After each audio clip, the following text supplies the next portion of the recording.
ప్రకటన గ్రంథము 12వ అధ్యాయము 1 నుండి 5 వచనాలు చదువుకుందాం. అప్పుడు పరలోకమందు ఒక గొప్ప సూచన కనబడెను.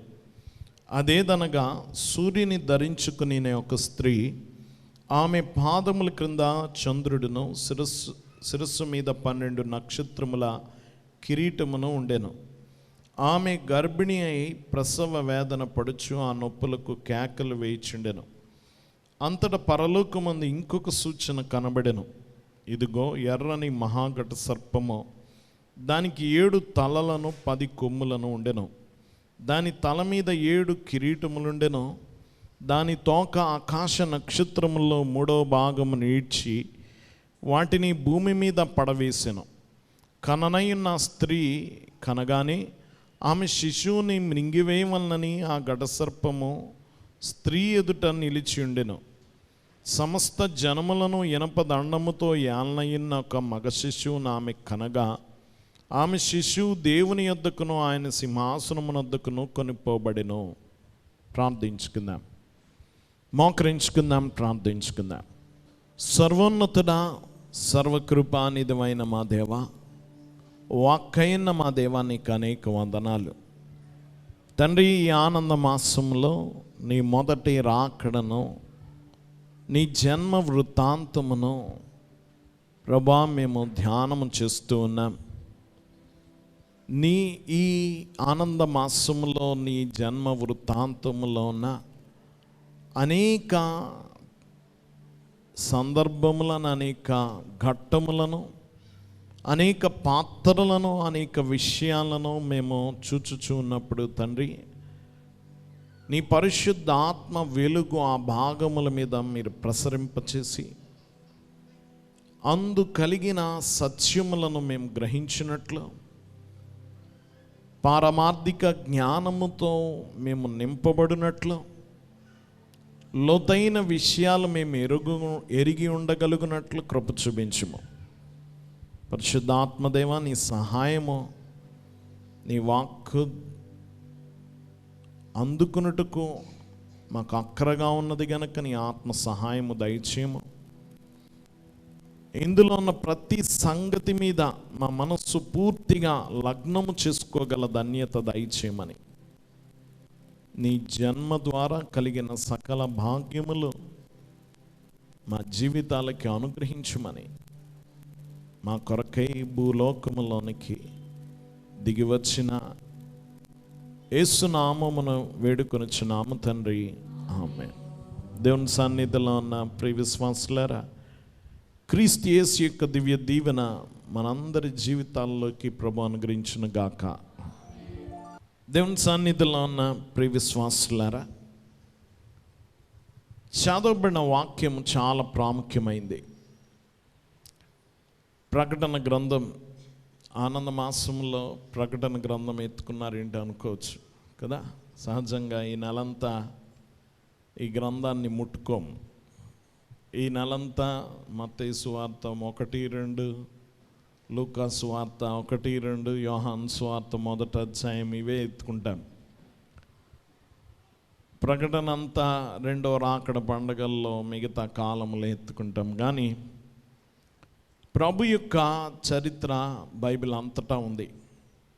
మొదటి గ్రంథము నుండి చివరి వరకు కూడా ప్రభు యొక్క చరిత్రలో ప్రతి ఘట్టాన్ని మనం చూడొచ్చు. ప్రకటన గ్రంథంలో కూడా ప్రభు జన్మం ఉంది.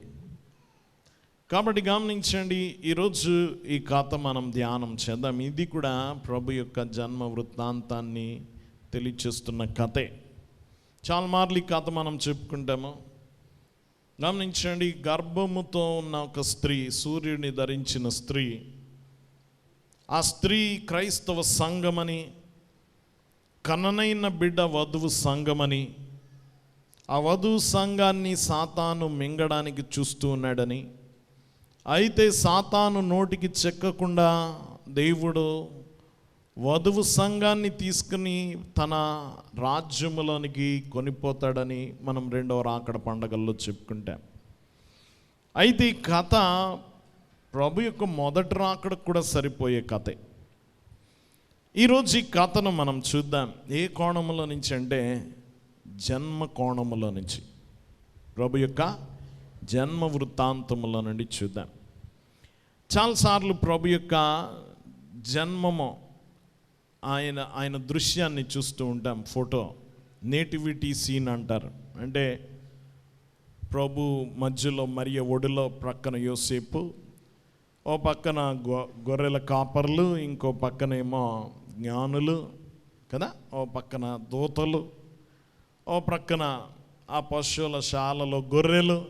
ఈ ఫోటోలు బాగా కనబడతాయి క్రిస్మస్ కాలంలో కదా. కానీ ఈ సీన్లో ఎప్పుడైనా ఒక సర్పాన్ని చూసారా? చెప్పాలి.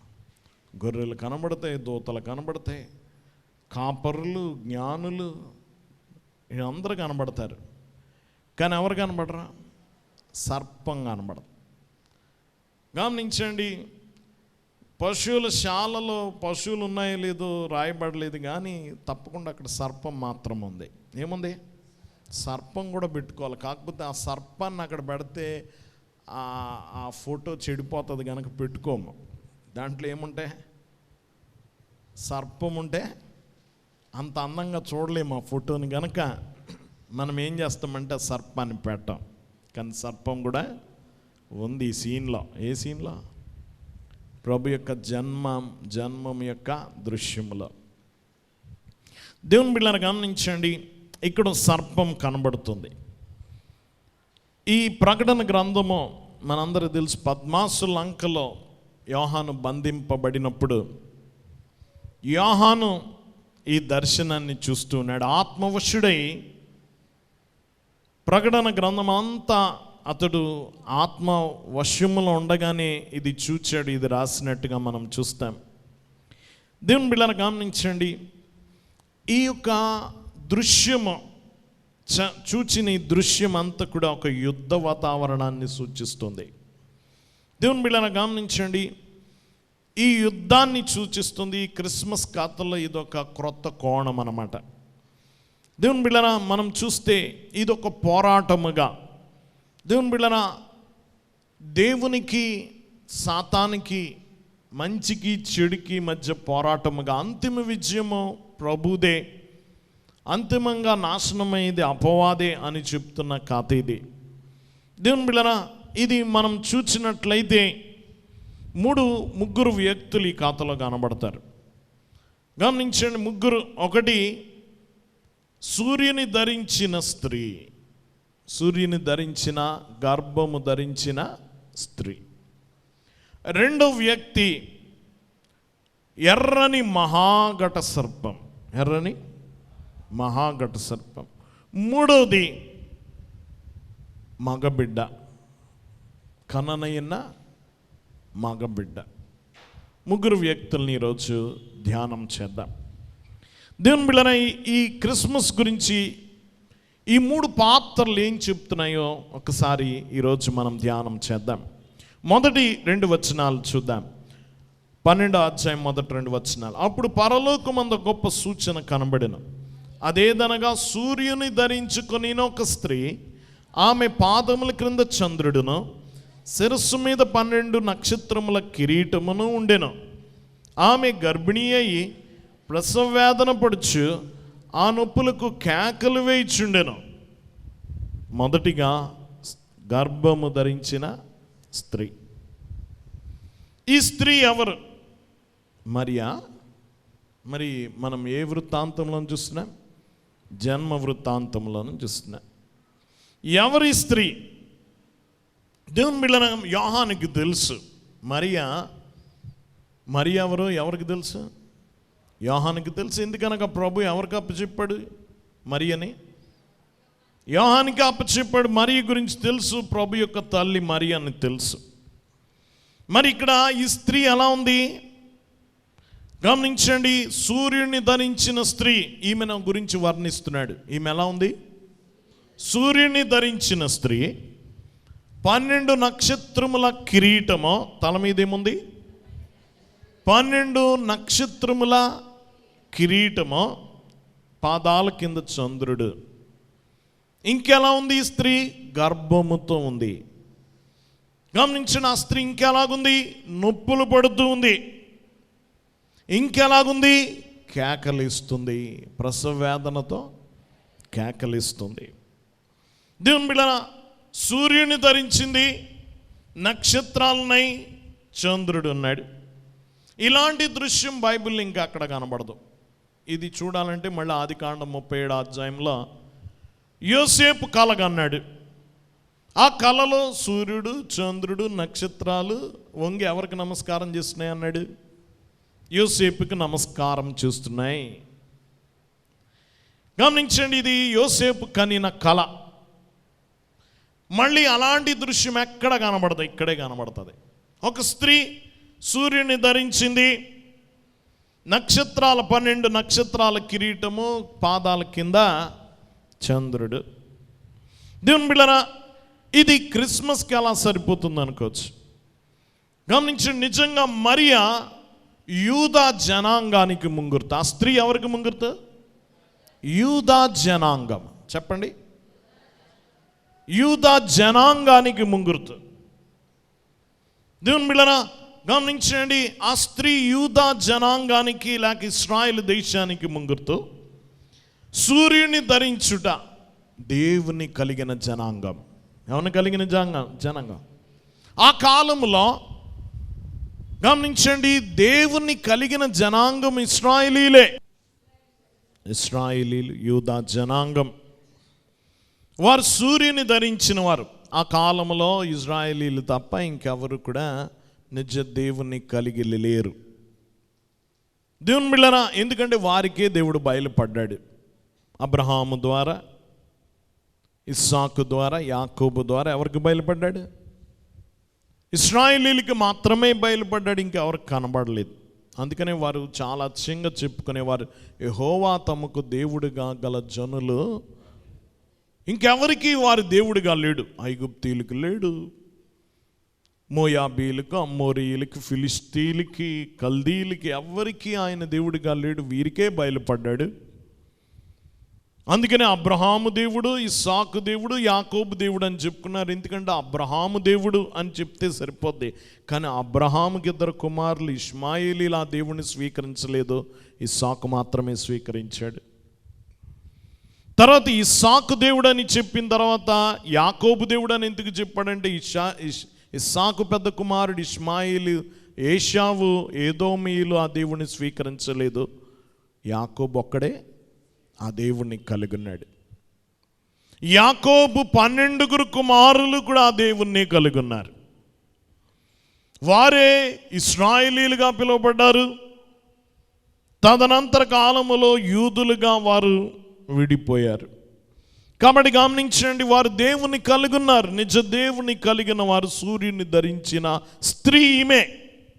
ఈ జనాంగమే. మిగతా ఎవ్వరు కూడా విగ్రహారాధనలో మునిగిపోయి ఉన్నారు. వీరు మాత్రం నిజ దేవుణ్ణి ఆరాధిస్తూ ఉన్నారు. వీరికే దేవుడు బయలుపడ్డాడు.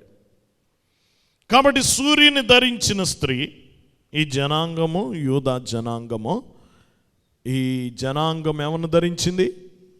సూర్యుని, నిజ దేవుణ్ణి ఆరాధిస్తున్నారు. ఇంకా ఈ జనాంగము, ఈ స్త్రీ తల మీద ఏముందట? 12 నక్షత్రముల కిరీటము. ఎన్ని నక్షత్రాలు? 12 నక్షత్రాలు, 12 గోత్రాలు, 12 గోత్రాలు.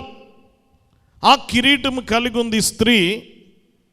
గమనించండి, ఇంకా ఈ స్త్రీ గర్భముతో ఉంది. ఎలా ఉంది? గర్భముతో ఉంది. యేసు ప్రభు ఎవరిలో నుండి పుట్టాడు? చెప్పాలి. భారతీయుల నుంచి పుట్టాడా? చెప్పాలి. చైనా దేశీయుల నుంచి పుట్టాడా? ఎవరిలోంచి పుట్టాడు? యూదుల్లో నుంచే. రక్షణ యూదుల్లో నుండే కలుగును. ఎక్కడి నుంచి కలుగుతుంది? ఎవరి గర్భములో నుంచి వచ్చాడు ప్రభు? యూదా జనాంగములో నుంచి వచ్చాడు. యూదుల్లో నుంచే ప్రభు వచ్చాడు. వారి గర్భములో నుండి వచ్చాడు. క్రైస్తవ మతము యూదా మత గర్భములో నుండి వచ్చిందే. క్రైస్తవ బోధ అపోస్తులు ఎక్కడ చేశారు? సునగోగుల్లో చేశారు. గమనించండి, యూదా మత సునగోగుల్లో నిలవబడి క్రైస్తవ మత ప్రచారాన్ని చేశారు. గమనించండి. కాబట్టి వారిలో నుండి వచ్చాడు ప్రభు, యూదుల్లో నుండే ప్రభు వచ్చాడు. ఆ స్త్రీ యూదా జనాంగము. ఆ స్త్రీ సూర్యుని ధరించింది. ఆ స్త్రీ 12 నక్షత్రముల కిరీటము, 12 గోత్రాలు కలిగిన ఇశ్రాయేలు జనాంగము. గర్భము ధరించింది. గమనించండి, గర్భము ధరించింది. ఆ గర్భము ఎన్నేళ్ళు ఉంటుంది? ఎన్ని నెలలు ఉంటుంది స్త్రీకి? 9 నెలలు కదా. గర్భవతి అవగానే కనరు కదా. గమనించండి, వాక్యం వింటున్న వాళ్ళరా, ప్రభు కొరకు ఈ జనాంగము గర్భము ధరించింది.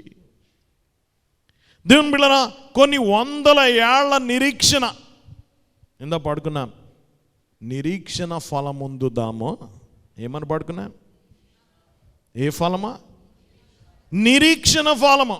వందల వేల సంవత్సరాల ఎదురు చూపు యొక్క ప్రతిఫలం యేసు ప్రభు. దేవుని బిడ్డలారా గమనించండి, ఇదిగో నిరీక్షణ ఫలము. ఈ స్త్రీ గర్భము ధరించినప్పటి నుంచి స్త్రీ ఎవరి కొరకు ఎదురు చూస్తుంది? బిడ్డ కొరకు ఎదురు చూస్తుంది కదా. ఇంగ్లీష్లో చాలామంది అడుగుతారు, ఎక్స్పెక్ట్ చేస్తున్నావా అని అడుగుతారు. Are you expecting a child అని అడుగుతారు. అంటే ఆ బిడ్డను కనడానికి నువ్వు ఎదురు చూస్తున్నావా అని అడుగుతారు. అంటే గర్భముతో ఉన్నావా అని అడగడానికి.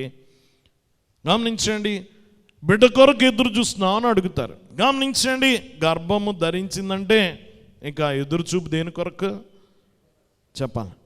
బిడ్డ పుట్టుకు కొరకు ఎదురు చూస్తారు. వందల సంవత్సరాలు ఎదురు చూపు బిడ్డ కొరకే, మెస్సయ్య కొరకే. ఈ యూదా జనాంగం ఎదురు చూపు మెస్సయ్య కొరకే. దేవుని బిడ్డలారా గమనించండి, ఆ గర్భము ధరించింది. దేవుని బిడ్డల దగ్గరికి వెళ్ళే కొలది నొప్పులు పడుతుంది. ఆ స్త్రీ గర్భం ధరించిన తర్వాత ఏమవుతుంది? ఎదురు చూస్తుంది. ఆ కాలము రావాలి, ఆ గడియ రావాలి. గమనించండి, అందుకనే అక్కడ చెప్తాడు గలతీ 4:4 అయితే కాలం పరిపూర్ణమైనప్పుడు దేవుడు తన కుమారుని పంపాను. ఎప్పుడు? కాలము పరిపూర్ణమైనప్పుడు. నెలలు నిండాయి అంటారు కదా. నెలలు ఏ నెలలు అయితే నిండినట్టు చెప్పాలి? గర్భవతిగా అంటారు కదా. మిగతా నెలలు నిండినట్టు ఉంటుందా చెప్పాలి? మనకి ఏ నెల నిండినట్టు సంవత్సరంలో ఏది కాదు కదా. కానీ గమనించండి, ఒక స్త్రీకి 9వ నెల అలాగైతే నెలలు నిండినట్టు, ఒక పంటకి కోతకాలం ఎలాగైతే సంపూర్ణమైనట్టు, ఓ పండుకి కోతకాలం ఎలాగైతే పరిపూర్ణమైనట్టు, కాలమంతటికి పరిపూర్ణ కాలం ఇప్పుడు యేసు భూలోకములోనికి వచ్చినప్పుడే. ఇప్పుడు కాలము, కాలం అంటే ఇప్పటి నుంచి అనాది నుండి అనాంతం వరకు ఉన్నది అంత కాలమే కదా. ఈ కాలమంతటికి పరిపూర్ణత ఎప్పుడు? యేసు భూలోకములోనికి వచ్చిన కాలమే. గమనించండి, వాక్యం వింటున్న వాళ్ళరా గమనించిన, బిడ్డ పుట్టడం అనేది ఒక ఘట్టము కదా. దేవుని బిడ్డరా మన జీవితంలో చూస్తాం, ఆ బిడ్డ పుట్టే వరకు పుట్టాలని ఎదురు చూస్తాం. పుట్టిన తర్వాత పుట్టిన తేదీని వైపు చూస్తూ ఉంటాం. గమనించండి కదా. గమనించండి, గర్భం ధరించాలి, బిడ్డ కనాలని ఎదురు చూస్తాం కొన్ని సంవత్సరాలు. పుట్టిన తర్వాత బర్త్డే జ్ఞాపకం చేసుకుంటాం. అంతకుముందు పుట్టడానికి ఎదురు చూస్తాం, పుట్టేసిన తర్వాత ఎటువైపు చూస్తాం? వెనక్కి తిరిగి ఆ పుట్టిన తేదీ జ్ఞాపకం ఉంచాం. ముందున్నవాళ్ళు ఇటువైపు చూస్తారు, వెనకలున్నవాడు ఇటువైపే. వాళ్ళందరి కేంద్రం ఏది? ఆ పుట్టికే. అందుకనే గమనించండి, కాలానికి కేంద్రం క్రీస్తు అయ్యాడు. క్రీస్తు పూర్వము, క్రీస్తు శకము. క్రీస్తు పూర్వమున్న కాలమంతా నిరీక్షణ కాలము, క్రీస్తు శకమున్న కాలమంతా మళ్ళీ ఎటువైపు చూస్తుంది? క్రీస్తునే చూస్తుంది వెనక్కి తిరిగి. దేవుని బిడ్డలారా కేంద్రము, కాలానికి పరిపూర్ణ కాలం ఏది? క్రీస్తు పుట్టుక. కాలము పరిపూర్ణమైనప్పుడు దేవుని బిడ్డలారా కాలానికి నిండు కాలం అన్నమాట, కనే కాలం అన్నమాట, నిరీక్షణ ఫలం అది. కాబట్టి ఈ స్త్రీ గర్భము ధరించింది, నొప్పులు పడుతుంది, కేకలు వేస్తుంది. కేకలు ప్రవచనాలు అనుకుందాం. కేకలేంటి? ప్రవచనాలు చెప్పలేదా? దేవుని బిడ్డలారా, యెషయా గమనించండి, రాజులు ప్రవచించారు, కవులు ప్రవచించారు, కీర్తనకారులు ప్రవచించారు. దేవుని బిడ్డలారా, చారిత్రికులు, చిన్న ప్రవక్తలు, పెద్ద ప్రవక్తలు, మలాకి, జకర్యా, మీకా. దేవుని బిడ్డలారా గమనించండి, యెషయా, ఇలా ఎంతమంది ప్రవక్తలు కేకలేస్తూ వచ్చారు. కేకలేస్తుందా ఈ జనాంగం? ఏ జనాంగం? ఈ ప్రవచనాలన్నీ ఎవరి ప్రవచనాలు? యూదా ప్రవక్తల యొక్క ప్రవచనాలు. వారి కేకలు. నొప్పులు పడుతుందట. ఏం పడుతుంది? ప్రసవ వేదన పడుతుంది. గమనించిన 2వ వచనం, ఆమె గర్భిణి అయి ప్రసవ వేదన పడుతుంది. ఈ ప్రసవ వేదన ఏంటంటే ఆ మెస్సయ్య ఎప్పుడు వస్తాడా అని ఎదురు చూపు. ఈ వేదన ఏంటి? మెస్సయ్య ఎప్పుడు వస్తాడా? ఈ జనాంగము ఎదురు చూచింది 100 సంవత్సరాలుగా. మెస్సయ్య రావాలి అని ఎదురు చూచింది. ప్రసవ వేదన. ఈ స్త్రీ ఎన్ని పోలికలు చెప్పుకుని? ఈ స్త్రీ యూదా జనాంగము. ఈ స్త్రీ సూర్యుని ధరించింది, దేవుని కలిగి ఉంది. నక్షత్రాలు 12 నక్షత్రాలు, 12 గోత్రాలు. ఈ స్త్రీ గర్భము ధరించింది, క్రీస్తుని మెస్సయ్యను కనబోతుంది. దేవుని బిడ్డలారా, ఈ స్త్రీ ప్రసవ వేదన పడుతుంది, ఎదురు చూస్తుంది, కేకలేస్తుంది ప్రవచనాల ద్వారా. దేవుని బిడ్డలారా, ఇది స్త్రీ యొక్క స్థితి. స్త్రీ యొక్క గమనించండి, అంతా అన్ని సమకూర్చాడు దేవుడు. కాలం పరిపూర్ణమైనప్పుడు దేవుడు తన కుమారుని పంపాను. కాలం పరిపూర్ణమైన అన్ని దేవుడు చక్కగా సమకూర్చాడు. చూడండి, కొన్ని ఈ మధ్య ఎక్కువ ఛానల్లో చాలా జంతువుల మీద చూపెడుతున్నాడు చక్కగా. అవి గర్భము ధరించి పిల్లల్ని కనేటప్పుడు ఎన్ని జాగ్రత్త సర్దుతాయో ఆ పొల్లలు అవన్నీ కూడా. ఆ బిడ్డను కనడానికి పశువులే, ఆ జంతువులకి ఎంత జ్ఞానం దేవుడు ఇచ్చాడో చక్కగా అవన్నీ సమకూర్చుకొని అక్కడ బిడ్డను కంటాయి కదా. గుడ్లు పెట్టడానికి పక్షులు అలా సమకూర్చుకుంటాయి చక్కగా. అన్నీ ఆ పొల్లలు గిల్ల అన్నీ తీసుకెళ్ళి ఎంత అందంగా అమరుస్తాయో.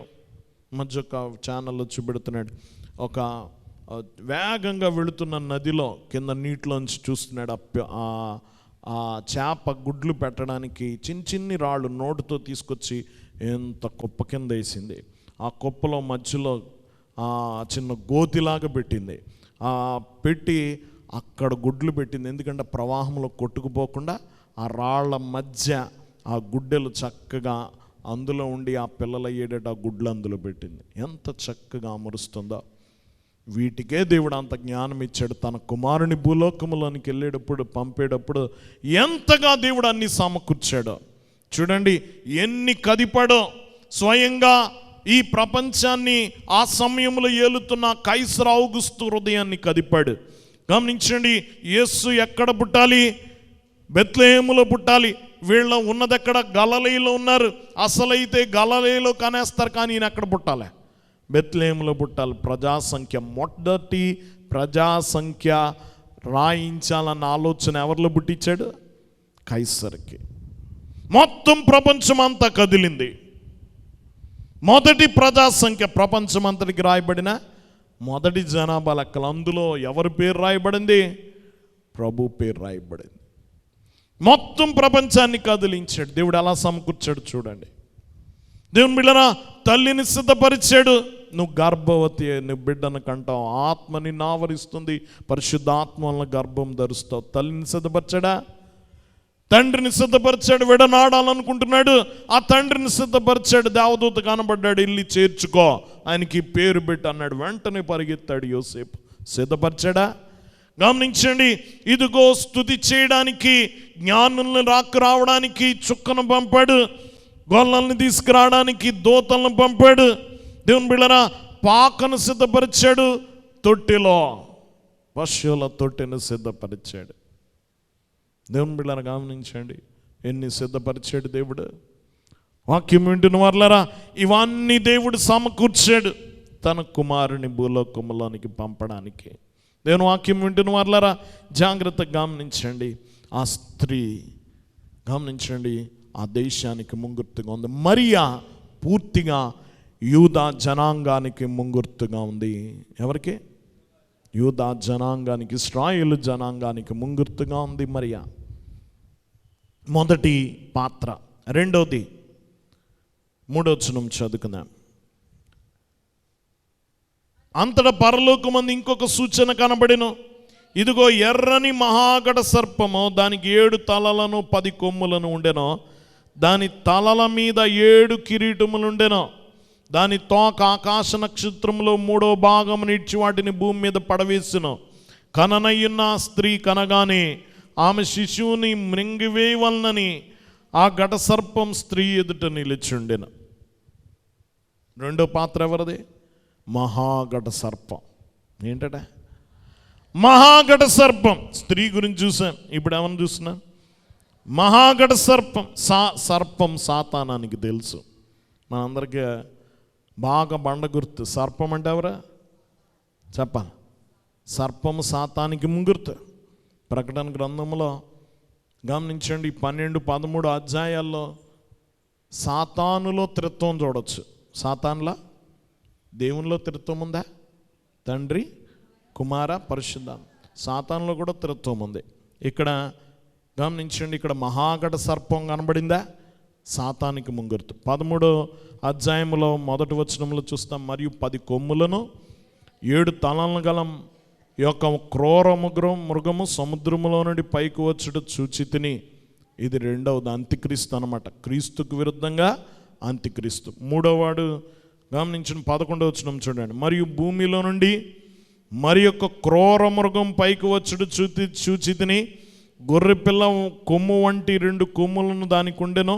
అది ఘట సర్పం వలె మాట్లాడుచుండెను. ఇది అబద్ధ ప్రవక్త. ఎవరా చెప్పాలి? అబద్ధ ప్రవక్త. తండ్రికి విరుద్ధంగా అపవాది సాతానున్నాడు మహాఘట సర్పంగా. కుమారునికి విరోధంగా ఎవరున్నారు? అంత్యక్రీస్తు. గమనించండి, 10 కొమ్ములు 7 తలలు గల క్రూర మృగముగా కనబడుతున్నాడు అంత్యక్రీస్తు. మూడోది గమనించండి, గొర్రెపిల్ల వంటి స్వరముతో మాట్లాడుతున్న అబద్ధ ప్రవక్త. సర్పములాగా మాట్లాడుతుందట. ఎవరు స్వరమా? సర్పములాగా మాట్లాడేది అబద్ధ ప్రవక్త. త్రిత్వం ఉంది ఇందులో. దేవుని బిడ్డలారా, సాతాను ఎప్పుడు కూడా దేవునిలాగా ఉండాలనుకుంటాడు, వెలుగు దూతలాగా ఉండాలనుకుంటాడు. గర్జించు సింహము వలే, సింహం కాదు, సింహము వలే బంగారం ఉంటుంది, బంగారం లాంటిది ఉంటుంది కదా. ఇమిటేషన్ జ్యువెలరీ అంటారంటే అనుకరించే బంగారం అన్నమాట, అసలు బంగారం కాదు అది. సాతాను కూడా అలాంటాడు. గమనించండి, దేవుని లాగా ఉండాలనుకుంటాడు, కానీ ఎప్పటికీ దేవుడు కాడు. దేవుని బిడ్డలారా గమనించండి, కాబట్టి ఇది చాలా ప్రాముఖ్యమైనది. ఇతని గురించి చెప్తున్నాడు, సర్పము. ఎవరు? సర్పం అంటే ఎవరు? సాతాను. గమనించండి, ఎందుకంటే ప్రకటన గ్రంథంలో 13 సార్లు చెప్తాడు, సర్పంతో పోలుస్తాడు ప్రకటన గ్రంథంలో. ఎవరిని? సాతాను. 13 సార్లు. గమనించండి, వాక్యం వింటున్న వాళ్ళరా. ఇంకొకటి ఏంటంటే మహాఘట సర్పము. ఏం సర్పం అట? మహాఘట సర్పం. మహా అంటే చాలా గొప్ప శక్తి కలిగింది అని అర్థం. ఎలాంటిది? అతని అపారమైన శక్తిని తెలియజేస్తుంది. చిన్న పాము కాదు. దేనికి జడుస్తారు? పెద్ద పాము జడుస్తారు, చిన్న పాము జడుస్తారు. పెద్ద పాము అంటే ఇంకా భయపడతారు కదా. గమనించండి, ఇది మహాఘట సర్పం అంటే దీని శక్తిని తెలియచేస్తుంది. గమనించండి, అతని అపారమైన శక్తిని తెలియచేస్తుంది. మహాఘట సర్పం. సర్పం అంటే సాతానే. మహాఘట సర్పం అంటే అతనికి ఉన్న శక్తి చాలా ఎక్కువే. దేవుని బిడ్డలారా, ఇంకొక పోలిక ఇందులో ఏముందంటే ఎర్రని మహాఘట సర్పం. ఎలా ఉంది చెప్పాలా? ఎర్రని రంగు. ఎర్రని రంగు అతని రక్తదాహాన్ని తెలియజేస్తుంది. ఏం దాహం? రక్తదాహం. అతని క్రూర స్వభావం, విధ్వంసక స్వభావం. దేవుని బిడ్డలారా, అతని భయంకరమైన స్వభావం, అపాయకరమైన స్వభావం. మీకు డేంజర్ అని రాయాలంటే ఏ రంగులు వేస్తారా? రెడ్డే కదా. అపాయం అని రాయాలనుకోండి ఏ రంగులు వేస్తాం? ఎర్ర రంగు వేస్తాం. పచ్చ రంగు వేస్తారా కదా. ఎర్ర రంగు అంటే డేంజర్ సింబల్ అన్నాను. సాతాను ఎర్రని ఘట సర్పం, అపాయకరమైన వాడు. దేవుని బిడ్డలారా గమనించండి, వాక్యం వింటే కొంతమందిని పోలుస్తారు, ఎర్ర తేలు అంటాడు వీడు అంటారు, అంటే చాలా డేంజర్ గాడు అని అర్థం కదా. గమనించండి వాక్యం వింటున్న వాళ్ళరా. కాబట్టి ఇది మహాఘట సర్పము. ఇంకొకటి ఏంటి? ఎర్రనిది, అంటే రక్తదాహము కలిగింది, విధ్వంసకరమైనది, అపాయకరమైనది, భయంకరమైనదని అర్థం. దేవుని బిడ్డలారా గమనించండి, దాని స్వభావాన్ని తెలియజేస్తుంది. గమనించండి, ఇంకా అతడు ఏం చేయడానికి ఇతడి గురించి చెప్తున్నాడు. ఇంకా దాని తోక, దానికి 7 తలలు 10 కొమ్ములు ఉండేను. ఎన్ని ఉన్నాయంట? 7 తలలు ఉన్నాయంట, 10 కొమ్ములు. తల అంటే జ్ఞానం, కొమ్ము అంటే బలం.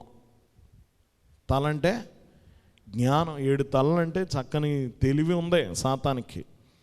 కొమ్ములంటే బలం ఉంది, 10 కొమ్ములు. కిరీటము, అధికారం ఉంది. అధికారం మనమే కట్టబెట్టాం. ఎవరు కట్టబెట్టాం? మనమే అప్పగించాం. కిరీటమునుంది. ఇంకా దాని తోక ఆకాశ నక్షత్రంలో 3వ భాగము నీడ్చి వాటిని భూమి మీద పడవేసిన. దాని తోక ఎంత బలంగా ఉందో చూడండి. 3వ భాగం నక్షత్రాల్లో ఈడ్చి భూమి మీద పాడేసిందట. సాతాన్ని దేవుడు ఇదిగో తన సభాపర్వతం ఎక్కుతున్నప్పుడు గెంటేశాడు దేవుడు. గెంటితే వస్తూ ఒక్కడే రాలే. 3వ వంతు నక్షత్రాలను, అంటే దేవదూతలను తీసుకొచ్చాడట. ఎన్నో వంతు? 3వ వంతు. 3వ వంతు దూతల్ని లాక్కొచ్చేసాడు. వాళ్ళన్నీ దయ్యాలు అయిపోయాయి. ఏమైపోయినాయి? సాతానుకున్న లక్షణం అదే, ఒక్కడే వెళ్ళడం. అసలు నరకం ఎవడికే? మనం మత్తయి సువార్త 25వ అధ్యాయం చివరి ఉపమానంలో చెప్తాడు. గమనించండి, ఆ మేకలతో చెప్తాడు, మీరు శపింపబడిన వాళ్ళరా, సాతాను అతని దయ్యాల కొరకు సిద్ధపరిచిన నరకములోనికి, అగ్నిగుండంలోకి పొండి అంటాడు. ఎవరి కొరకు సిద్ధపరిచింది అది? సాతాను అతని దయ్యాలకే. కానీ ఒక్కడే వెళ్ళడం, మనం కూడా లాక్కి వెళ్ళిపోవడానికి. చూడండి, ఎవడైనా సంఘం నుంచి బయటికి వెళ్ళిపోయి ఒక్కడే వెళ్ళడం, 10 మందిని లాక్కి వెళ్ళిపోతూ ఉంటాడు అనమాట. అది ఎవడ బుద్ధి చెప్పాలి. గమనించండి, ఎక్కడైనా సంఘానికి విరోధంగా ఏదన్నా ఎక్కడికైనా తీసుకెళ్ళిపోయాడు ఒక్కడే వెళ్ళడం, మళ్ళీ కొంతమందిని లాక్కెళ్ళిపోతూ ఉంటాడు అనమాట.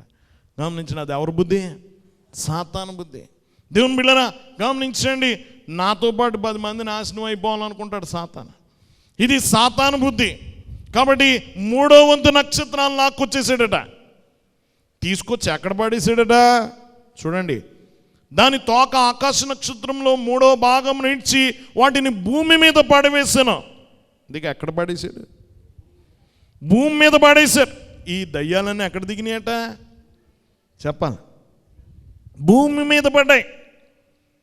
ఇప్పుడు దయ్యాలు పట్టినోడిని దయ్యం పట్టినోడు అంటాడు, భూమిని ఏం పట్టినాయట? 3వ వంతు దయ్యాలు ఎక్కడ దిగిపోయినాయి? భూమి మీద ఉన్నాయి. ఒక్కసారి మనం చుట్టూ చూస్తే చాలా ఉన్నాయి దయ్యాలు ఈరోజు కదా. ఏటి ఎలా ఉంది భూమి, ఎలా ఉన్నారండి మనుషులు అనుకుంటామేమో. అప్పుడు లాక్కొచ్చేసిన దయ్యాలు అవన్నీ కూడా ఎక్కడున్నాయి? భూమి మీద ఉన్నాయి. మనం చుట్టూ చూస్తే అర్థమవుతుంది, ఈ దయ్యం పట్టిన భూమి మీద ఉన్నాం. మనం ఏం పట్టేసింది? దయ్యాలు పట్టిన గ్రహం ఇది. 3వ వంతు దయ్యాలు ఎక్కడ దిగిపోయాయి? భూమి మీద జీవిస్తున్నాయి ఇప్పుడు. దేవుని బిడ్డలారా గమనించండి, కాబట్టి సాతాను కిరీటాలు పెట్టుకొని తిరుగుతున్నాడు. అందుకనే ఇడికే అధికారం ఉంది. ఎవరికే? సాతానికి. అందుకని చాలా పేర్లు ఇతనికి పెట్టబడ్డాయి. మనం చూడొచ్చు ఎఫెసీ పత్రిక 2:2లో, ఎఫెసీ పత్రిక 2వ అధ్యాయం 2వ వచనంలో, వాయుమండల సంబంధమైన అధిపతి. ఎవరి పేరు ఇది?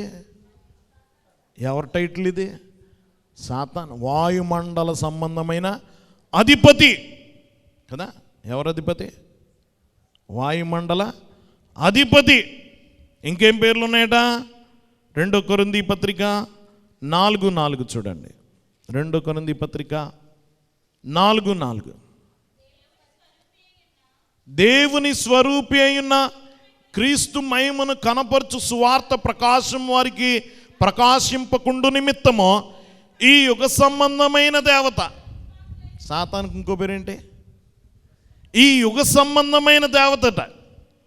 అతనికి ఇవ్వబడిన పేరు, అతనికి అధికారం ఉంది. అందుకనే 1 యోహాను పత్రికలో కూడా చెప్తాడు. 1 యోహాను పత్రిక 5:19. మనము దేవుని సంబంధులమనియు లోకమంతయు దుష్టుని యందు ఉన్నదనియు ఎరుగుదుము. లోకమంతా ఎవరి యందు ఉందట? ఎవడికి లోబడిపోయింది? దుష్టుడు ఆధీనములకు వెళ్ళిపోయింది. కాబట్టి గమనించిన, భూమి మీద ఎవడు వెళుతున్నాడు ఇప్పుడు? సాతాను వెళుతున్నాడు. దేవుని బిడ్డలారా, ఈ చీకటి రాజ్యానికి రాజు ఎవడంటే సాతానే. దేవుని బిడ్డలారా గమనించండి. కాబట్టి యోహాను చూస్తున్నాడు. గమనించండి, ఇతడు గురించి చెప్తున్నాడు. ఇతడు ఎలాగున్నాడు? సర్పము, సాతాను, మహాగఢ సర్పం. అతని శక్తి, అతనికున్న గొప్ప శక్తి, ఎర్రని స్థితి, అతని రక్తదాహము, అతడి తోకతో, అతడి కిరీటములు, గమనించిన అతనికున్న తలలు, అతని జ్ఞానము, అతనికున్న కొమ్ములు, అతని బలము, అతని కిరీటాలు, అతని అధికారము, అతడి తోకతో నక్షత్రాన్ని లాక్కొచ్చాడు. అది అతడి గతం. గమనించండి, భూమి మీద పడవేశాడు. అయితే ఎందుకున్నాడు ఇక్కడ? చదువుకుందాం. కననయ్యున్న ఆ స్త్రీ కనగానే ఆమె శిశువుని మృంగివేయం వల్లని ఆ కటసర్పం స్త్రీ ఎదుట నిల్చుండి. ఎందుకు వచ్చాడట భూమి మీద? ఈ స్త్రీ ముందు ఎందుకు నిలబడ్డాడట? కననయ్యున్న బిడ్డను మింగివేయ వల్లని. ఎవరిని మింగేస్తాడట? బిడ్డను మింగేస్తాడట. సాతాను హంతకుడు. మనం పాడుకున్న నరహంతకుడా సాతానా? సాతాను మరణాన్ని ప్రేమిస్తాడు. గమనించండి, వాక్యం వింటున్న వల్ల అతని పని నాశనము చేయడమే. ప్రశాంతంగా ఉన్న దృశ్యాన్ని నాశనము చేయడమే అతని పని. దేవుని బిడ్డలారా గమనించండి, కాబట్టి అతడు మరణాన్ని ప్రేమిస్తాడు గనకే గమనించండి, అతడు కయీన్ని రేపాడు తమ్ముడిని చంపడానికి. హేబెల్ని చంపడానికి ఎవరిని రేపాడు? కయీన్ లేపాడు. మొదటి మరణం సహజ మరణం కాదు, భూమి మీద హత్య. ఏం చేయించాడు? కయీన్ని రేపాడు తమ్ముడిని చంపడానికి. గమనించండి, ఇదిగో ఫరోని రేపాడు ఇశ్రాయేలీల పిల్లల్ని చంపడానికి. ఎవరిని చంపడానికి? ఇశ్రాయేలీల పిల్లల్ని చంపడానికి రేపాడు కయీన్ని, ఫరోని. హేరోదుని రేపాడు ఎవరిని చంపడానికి? బెత్లెహేము చుట్టూ ఉన్న పిల్లల్ని చంపడానికి. దేవుని బిడ్డలారా, ఆ బిడ్డల్ని చంపడానికి ప్రయత్నిస్తున్నాడు. అతడు హంతకుడు. మింగడానికి నిలబడ్డాడట. ఎందుకు నిలబడ్డాడు? గమనించండి, అతడు చంపడానికి. అందుకనే యోహాను 10:10 చెప్తాడు. గమనించండి, దొంగవాడు దొంగతనమును హత్యను నాశనము చేయడానికి వస్తాడు. ఎందుకు వస్తాడు? మేలు చేయడానికి వస్తాడా? దొంగతనము హత్య చేయడానికి వస్తాడు. హత్య చేయడానికి వస్తాడు సాతాను. చంపడానికి మింగడానికి వస్తున్నాడట. గమనించండి, యేసుని చంపే ప్రయత్నం చేశాడు, కానీ విఫలమయ్యాడు. ఏమయ్యాడు? విఫలమయ్యాడు. మొదటిగా స్త్రీని చూసాం. రెండో పాత్ర ఎవరిని చూసాం? ఘటసర్పాన్ని చూసాం. మూడో పాత్ర 5వ వచనం,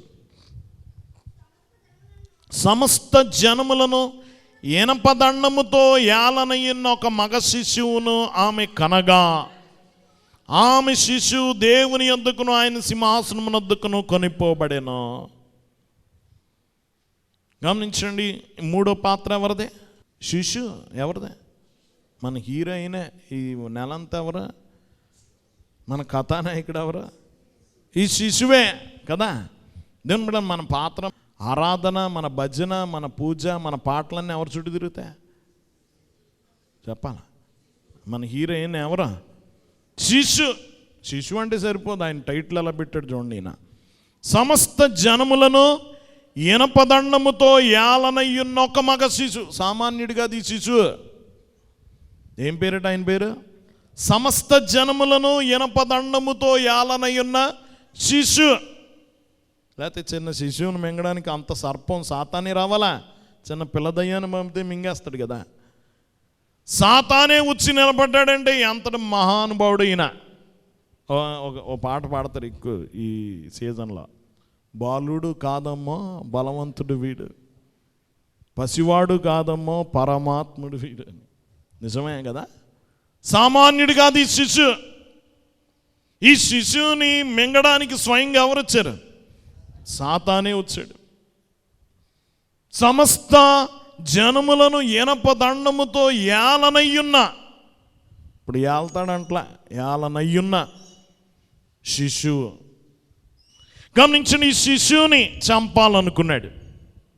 దేవుని బిడ్డలారా గమనించండి, ఈ శిశువుని చంపడానికి వచ్చాడు ఈ సాతాను. దేవుని బిడ్డలారా ఎందుకు చంపడానికి వచ్చాడు? ఆయన పుట్టింది వీడిని చంపడానికి కనుక. ఏమన్నా చంపడానికే? ఆ శిశువుని చంపకపోతే వీడు తల చిత కొడతాడు. ఏ తల? ఈ సర్పం యొక్క తల చిత కొడతాడు. అది నిన్ను తల మీద కొట్టును. ఆదికాండం 3:16. అది నిన్ను తల మీద కొడుతుంది. తల చిత కొట్టేస్తాడు అక్కడ. ఈ శిశువు పుట్టగానే సిలువు కింద చితికిపోద్ది. గమనించండి, అందుకే ఆ శిశువుని మింగాలనుకున్నాడు. దేవుని బిడ్డలారా ఈ క్రీస్తు జననం సాతాను యొక్క ముగింపు గనక. ఈయన పుట్టాడంటే ఎవరికి ముగింపు వచ్చిందని? సాతానికి ముగింపు. దేవుని బిడ్డలారా గమనించండి, దేవుని ప్రణాళికను అడ్డుకోవడానికి అతడు చేసిన ప్రయత్నాలన్నీ ఎంత మాత్రం ఫలించలేదు, విఫలమైపోయాయి. దేవుని బిడ్డలారా గమనించండి, ఆయన పుట్టినప్పుడు హేరోదుని ప్రేరేపించాడు చంపడానికి. ఆయన పెరిగి ఆయన జీవిస్తున్నంత కాలము ప్రతి మలుపులో ప్రయత్నం చేశాడు సాతాను. మత పెద్దల్ని రేపాడు. గమనించండి, పరిసయ్యుల్ని పంపాడు, సైనికుల్ని పంపాడు.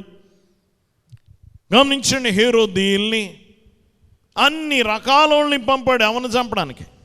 ఆయన్ని పట్టుకోవడం వల్లని సువార్తలంతా ఏమని ఉంటాయి? ఆయన పట్టుకోవాలని. ఎందుకు పట్టుకోవాలి? సాతాను చేస్తున్న ప్రయత్నం ఇది. ప్రతి మలుపులో ఉన్నాడు. దేవుని బిడ్డలారా గమనించండి, అంతా అతడు ప్రయత్నిస్తూనే ఉన్నాడు. పెద్దల్ని పంపాడు, మత పెద్దల్ని, పరిసయ్యుల్ని, యాజకుల్ని. దేవుని బిడ్డలారా గమనించండి, ఆ చివరికి యూదాలో కూడా దూరాడు. ఎందులో దూరాడు? యూదాలో దూరి అమ్మి వేశాడు. గమనించండి, సిలువ పైన వేలాడదీయించాడు. చంపేశాను అనుకున్నాడు. తీరా 3వ దినమున ఆయన లేచాడు. ఏమయ్యాడు? నేను కాసేపు గెలిచేశాను అనుకున్నాడు, కానీ గెలవలేదు. 3వ దినమున ఆయన లేచాడు. దేవుని బిడ్డలారా గమనించండి, ఆయన చంపడానికి చేయాల్సిన ప్రయత్నాలన్నీ చేశాడు. ఎవరు? సాతాను. దేవుని బిడ్డలారా ఆయన మృతుల్లో నుండి లేచాడు. దేవుని బిడ్డలారా సాతాన్ని పూర్తిగా ఓడించాడు. సాతాను చేతిలో ఉన్న రాజ్యం అంతా ఎవరి చేతులకు తెచ్చుకున్నాడు?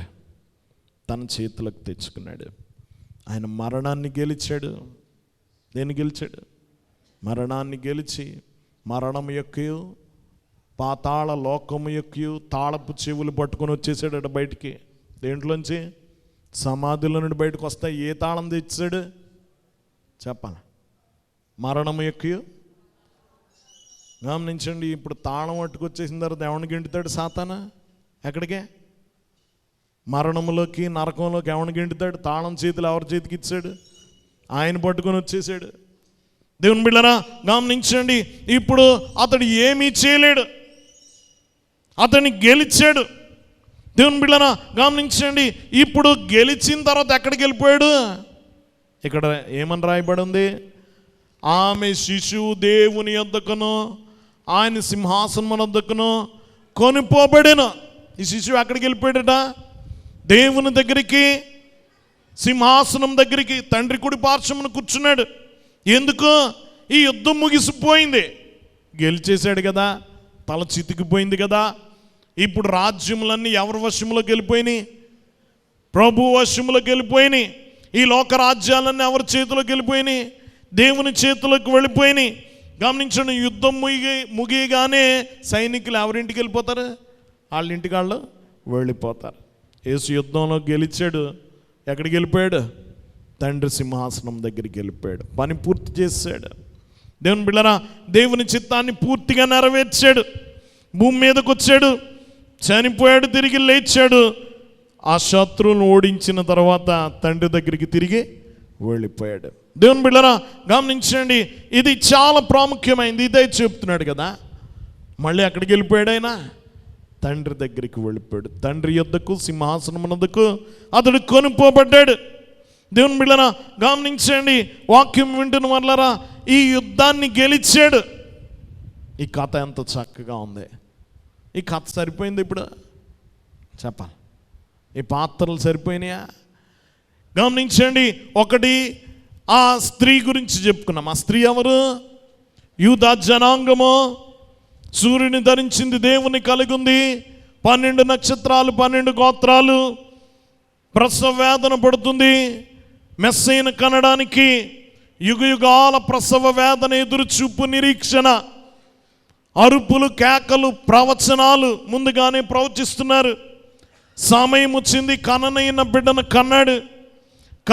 ఆమె కనగానే ఆ శిశువుని మింగాలనుకుని చూస్తున్న సర్పము ఎదురు చూస్తుంది. భూమి మీద దిగొచ్చింది. అన్ని ప్రయత్నాలు చేసింది ఆయన పట్టుకోవడానికి. ఎన్ని ప్రయత్నాలు! పుట్టినప్పుడు ప్రయత్నము, సువార్తలోకి వెళ్ళేటప్పుడు ప్రయత్నం, అరణ్యంలోకి తీసుకెళ్ళిపోయింది, ప్రలోభాలు పెట్టింది. నాకు నమస్కారం చేస్తే ఈ లోకరాజ్యాలన్నీ ఇచ్చేస్తానంది. పోని ఇచ్చే నమస్కారం పెడితే ఇస్తాడా? వీడు ఒక్కడ మాట కూడా నిజం చెప్తాడా సాతాన? ఒక ఆయన అంటాడు, దేవుడు చెప్పిన ఏ ఒక్క మాట నిలబెట్టుకోకుండా లేడట. సాతాను చెప్పిన ఒక్క మాట కూడా నిలబెట్టుకోలేదట. సాతాను చెప్పిన ఒక్క మాట నిలబెట్టుకోలేదట. దేవుడు చెప్పిన ఒక్క మాట అయినా నిలబెట్టుకోకుండా లేడట. వీళ్ళిద్దరికి తేడా. పోనీ నమస్కరించగానే ఇచ్చేస్తాడా? ఆయన నమస్కారం ఎలాగా పెట్టాడు? పెట్టిన ఈడు ప్లేట్ ఫిరాయించేస్తాడు. నమస్కరించాడా? నమస్కరించలే.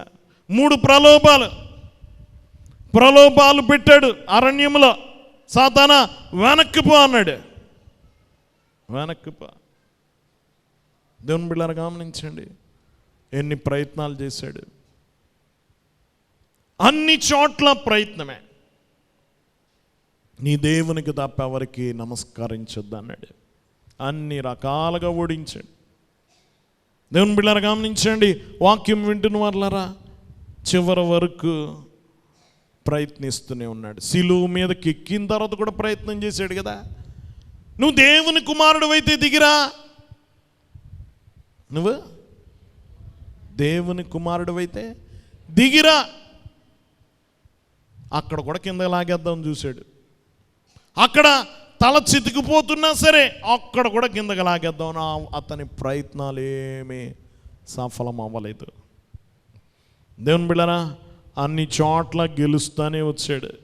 అన్ని చోట్ల ప్రతిసారి విఫలమవుతూనే వచ్చాడు సాతాను.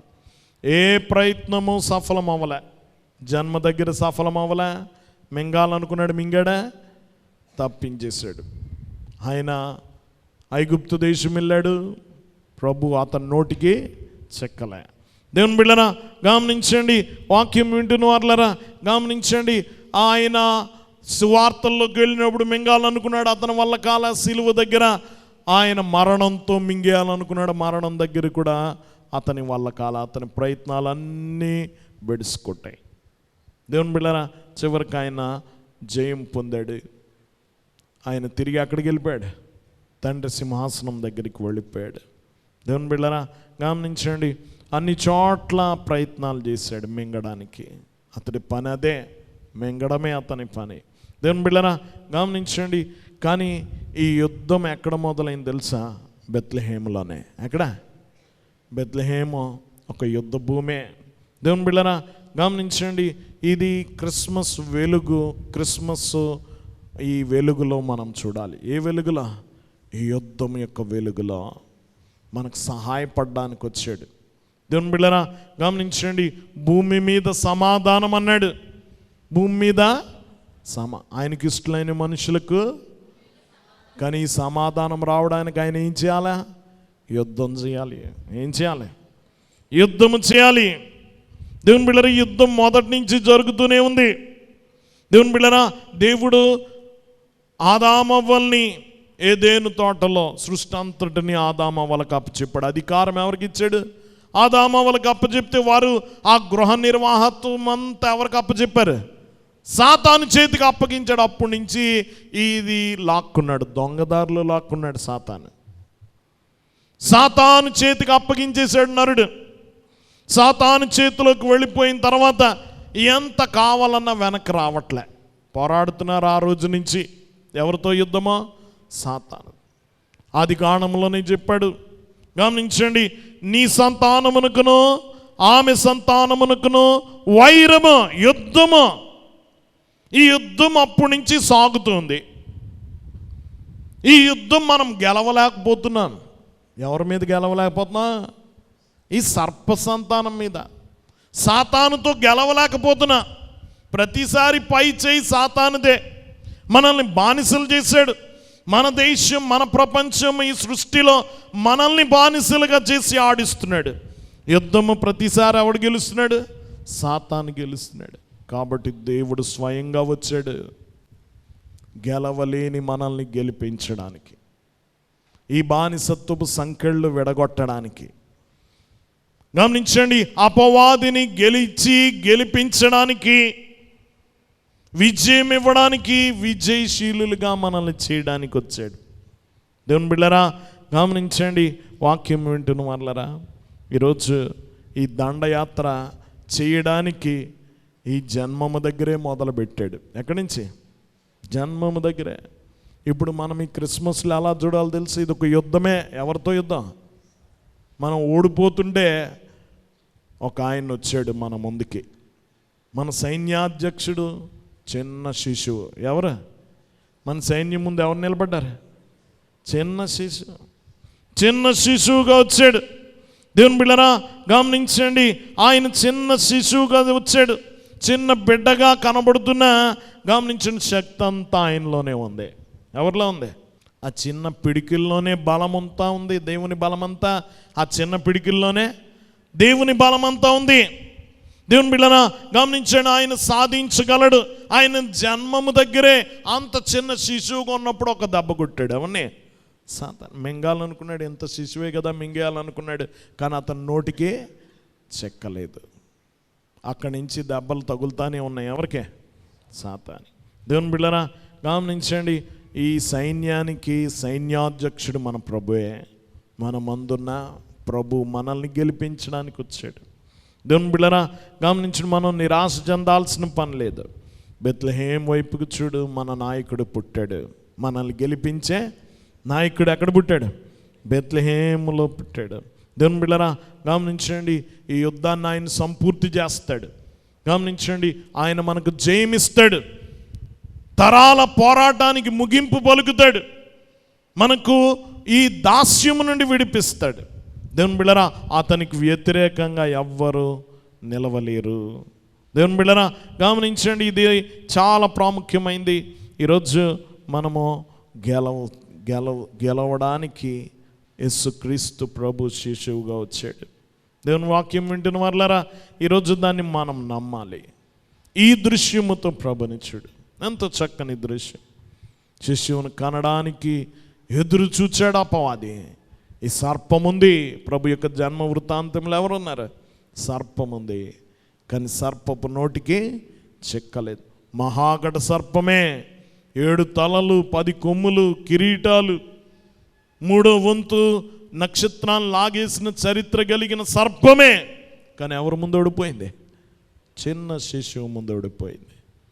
చిన్న శిశువు ఎదిగి అతని తల చేత కొట్టాడు.